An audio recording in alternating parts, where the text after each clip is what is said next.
खारगे जी, केसी वेणुगोपाल जी, तेलंगाना के chief minister, deputy chief minister Raju ji, stage पे Congress party के वरिष्ठ नेता, भाइयों और बहनों, कांग्रेस पार्टी के नेताओं, कार्यकर्ताओं, आप सबका यहां बहुत बहुत स्वागत, नमस्कार।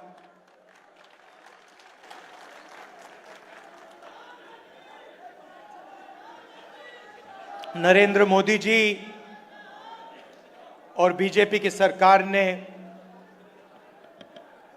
आज पार्लियामेंट हाउस में संविधान दिवस पर फंक्शन कराया।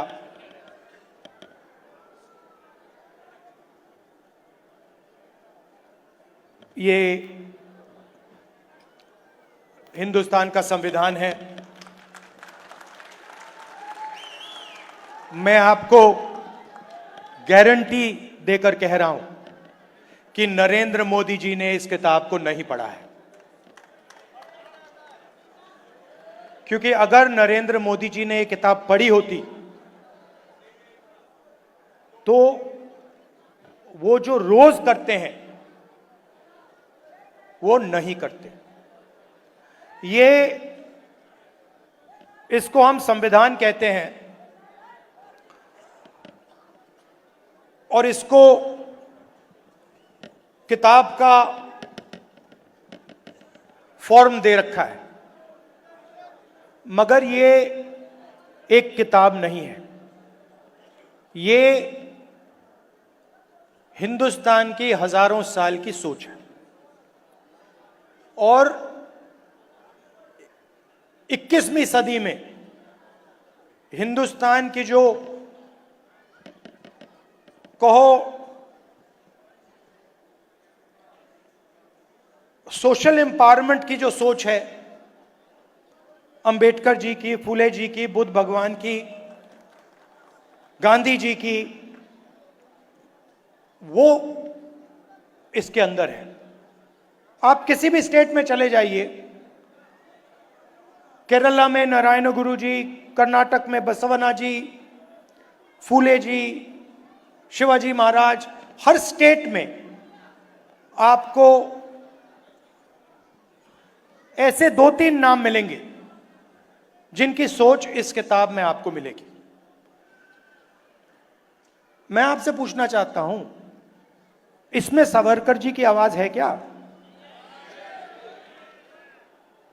इसमें कहीं लिखा है कि हिंसा का प्रयोग करना चाहिए? इसमें कहीं लिखा है कि किसी व्यक्ति को मारना चाहिए, डराना चाहिए, काटना चाहिए? कहीं लिखा है इस किताब में? इस किताब में लिखा है कि झूठ का प्रयोग कर कर सरकार चलानी चाहिए? मुझे दिखा दो कहां लिखा है इसमें। तो यह सत्य और अहिंसा की किताब है। सिंपल सी बात है, यह हिंदुस्तान का सत्य है और यह अहिंसा का रास्ता दिखाता है।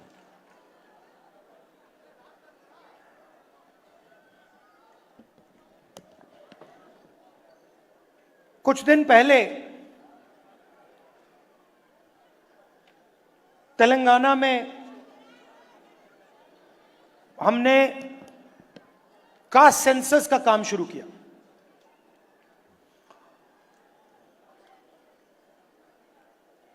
और वो ब्यूरोक्रेटिक एक्सरसाइज नहीं है। पहली बार कास्ट सेंसस को तेलंगाना में जनता की एक्सरसाइज बना दिया गया है। जो सवाल पूछे जा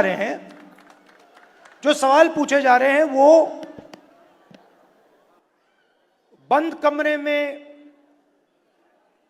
10-15 लोग नहीं चुन रहे हैं, वो लाखों लोग, उसमें दलित, आदिवासी, पिछड़े वर्ग के लोग, गरीब जनरल कास्ट के लोग, माइनॉरिटी के लोग, सब लोग हैं। और तेलंगाना की जनता ने सेंसस डिजाइन किया है। ऐतिहासिक कदम है। और जो हम तेलंगाना में कर रहे हैं, जहां भी हमारी सरकार आएगी, जिस स्टेट में, चाहे कर्नाटक हो, तेलंगाना हो, और आने वाले समय में जहां भी हमारी सरकार आएगी, हम उसी प्रकार से जाति जनगणना को करेंगे।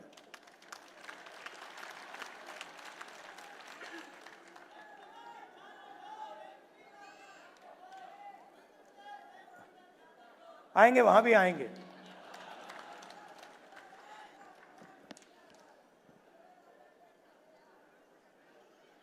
जाति जनगणना क्यों? क्योंकि अगर हम हिंदुस्तान के पॉपुलेशन को देखें तो पूरा देश जानता है कि 15% दलित आबादी है, 8% आदिवासी हैं, तकरीबन 15% माइनॉरिटीज हैं। मगर पिछड़े वर्ग के कितने लोग हैं कोई नहीं जानता। लोग कहते हैं कि पिछड़े वर्ग के तकरीबन 50% हैं, कोई कहता है 55 हैं, अलग अलग स्टेट्स में अलग है। मगर पिछड़ा वर्ग 50% से कम नहीं है। कितना है कोई नहीं जानता है। तो अगर आप जोड़ लें, 50% पिछड़ा वर्ग हो गया, 15% दलित, तकरीबन 8% आदिवासी, 15% माइनॉरिटी, तो 90, तकरीबन 90% हिंदुस्तान की आबादी इन वर्गों में से आती है। उसमें आप 5% ऐसे ही होता है। मैं आपको बताता हूं, जो भी इस देश में 3000 साल से जो भी दलितों की, आदिवासियों की, पिछड़ों की, गरीबों की बात करता है, उसका माइक ऑफ हो जाता है। माइक ऑफ हो जाता है। आपने देखा होगा, मुझे कहा, जब माइक ऑफ हो गया तो मुझे कहा, काफी लोग आए और उन्होंने कहा जाके बैठ जाइए। मैंने कहा मैं नहीं बैठूंगा, मैं खड़ा रहूंगा, मुझे नहीं बैठना। माइक जितना ऑफ करना है करो, मुझे जो बोलना है मैं बोलूंगा।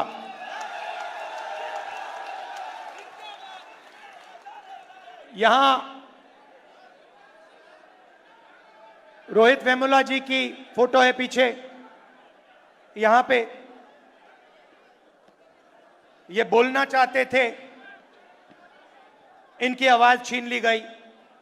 और हर रोज हिंदुस्तान में आदिवासी युवा,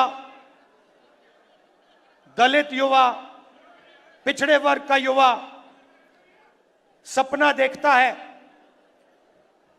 मैं इंजीनियर बनूं, मैं डॉक्टर बनूं, मैं लॉयर बनूं, मैं मीडिया में जाऊं, मैं आईएएस ऑफिसर बनूं।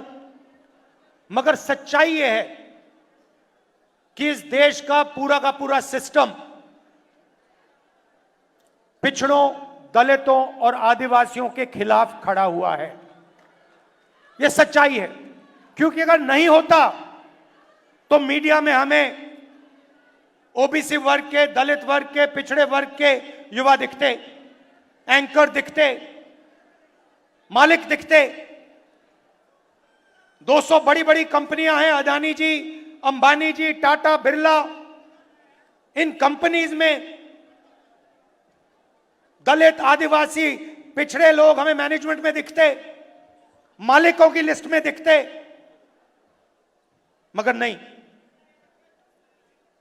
आपको हिंदुस्तान की 200 सबसे बड़ी कंपनियों की मालिकों की लिस्ट में एक ओबीसी नहीं मिलेगा, एक दलित नहीं मिलेगा, एक पिछड़े वर्ग का नहीं मिलेगा। सच्चाई है। तो आपको कहा जाता है, दलितों को, आदिवासियों को, पिछड़ों को कहा जाता है कि यह देश आपका है, इस देश में आपकी भागीदारी है, इस देश में आपकी प्रगति हो सकती है। मगर अगर हम डेटा को देखें तो यह बिल्कुल झूठ साबित होता है। डेटा दिखाता है कि 90 लोग हिंदुस्तान की सरकार को चलाते हैं, बजट बांटते हैं। 90 में से 3 दलित, 3 ओबीसी, 1 आदिवासी। 100 रुपए में से 5 रुपए ओबीसी वर्ग निर्णय लेता है। 100 में से 5, आपकी आबादी 50%, भागीदारी 100 में से 5। दलित भागीदारी 15%, आबादी 15%, भागीदारी 100 रुपए में से 1 रुपया। आदिवासी 8% आबादी, भागीदारी 100 रुपए में से 10 पैसा।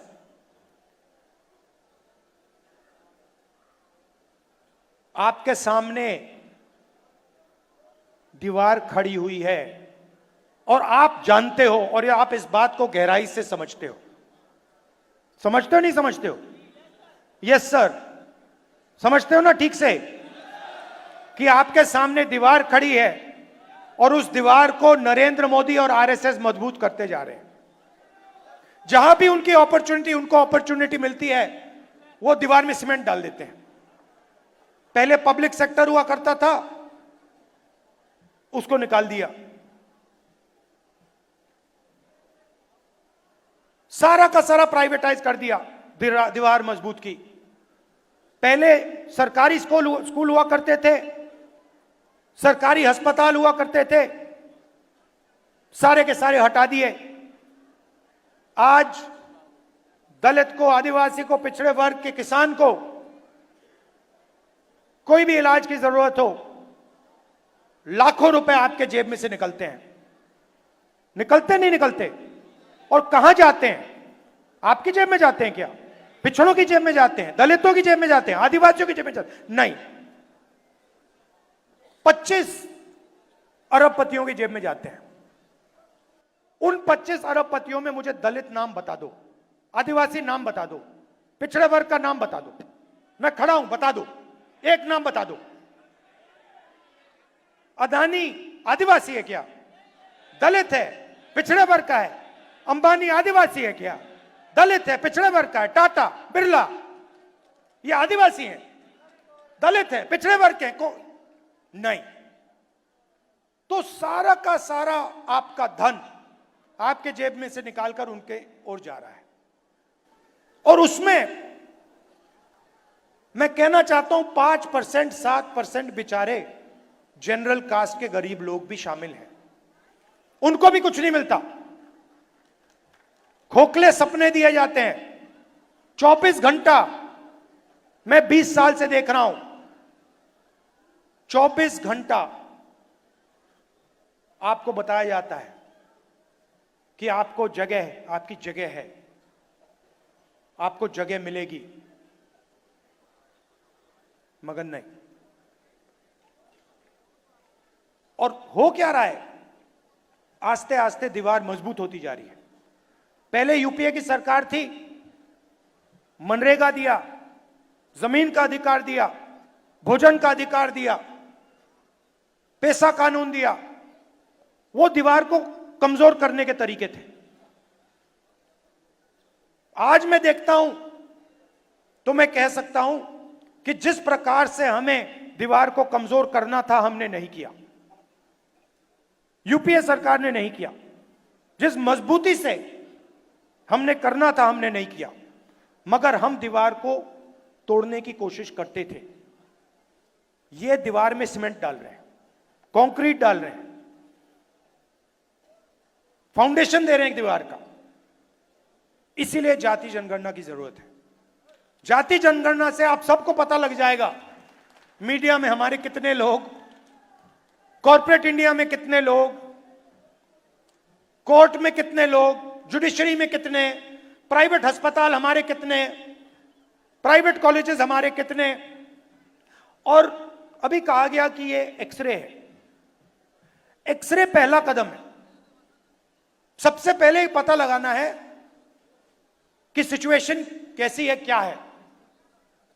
हमें मालूम है कि दलितों को, पिछड़ों को, आदिवासियों को, गरीब जनरल कास्ट के लोगों को, माइनॉरिटीज को दर्द हो रहा है, वो दिख रहा है, सबको दिख रहा है। तो सबसे पहले पता लगाना है फ्रैक्चर कहां है, चोट कहां लगी है, कंपाउंड फ्रैक्चर है, सिंपल फ्रैक्चर, ये पहले लगाना पता। और उसके बाद जाति जनगणना से डेटा मिलेगा। 21वीं सदी है। जो पहले तेल को ब्लैक गोल्ड कहा जाता था, 21वीं सदी का तेल डेटा है। और हम दलितों के बारे में, आदिवासियों के बारे में, पिछड़े वर्ग के बारे में डेटा चाहते हैं।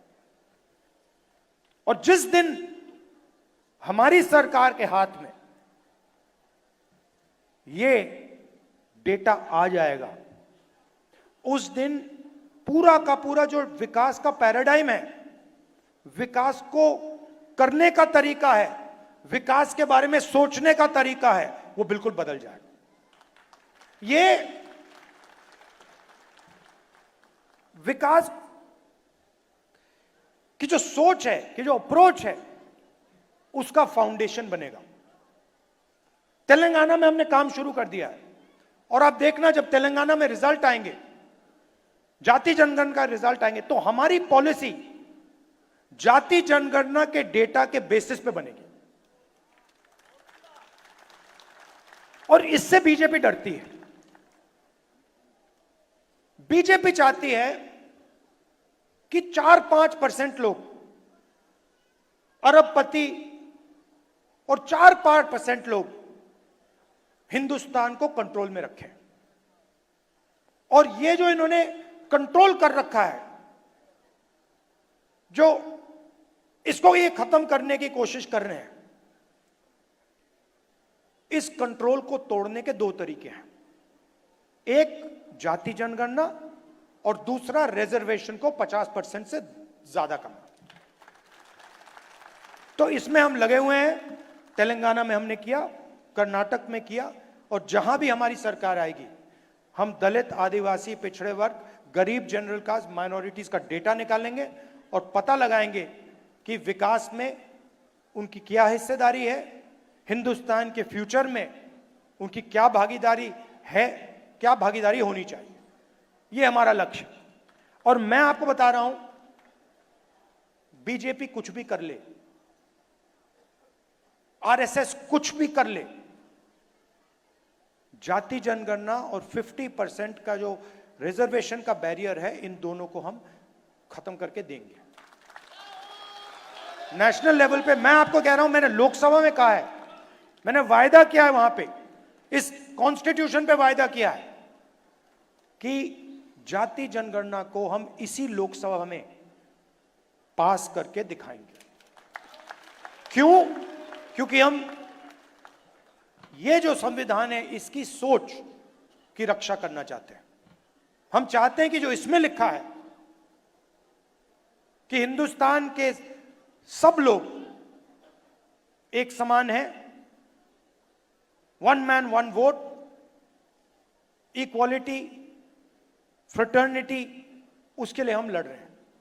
और ये काम हम पूरा करके आपको देंगे। मैं चाहता हूं, यहां आपने मीटिंग की, मैं चाहता हूं कि जाति जनगणना का जो मैसेज है और 50% रिजर्वेशन का जो मैसेज है, आप सब हिंदुस्तान के गांव-गांव में, हर शहर में, हर सड़क में आप जाके फैलाओ।